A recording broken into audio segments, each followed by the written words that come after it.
nakaupo. Ayaw mo lagi. Subukan nyo namang tumayo.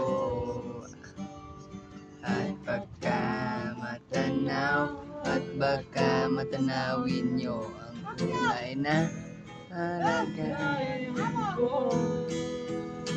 Ika na bang?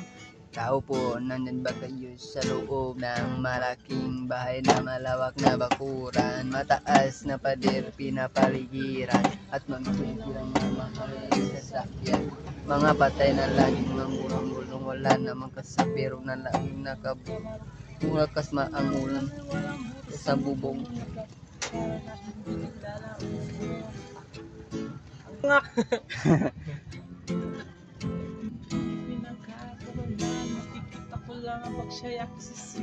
Yeah.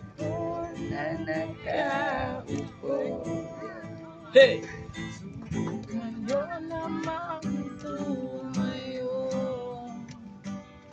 At baka matanaw at baka matanawin yung tunay na ganyan ko.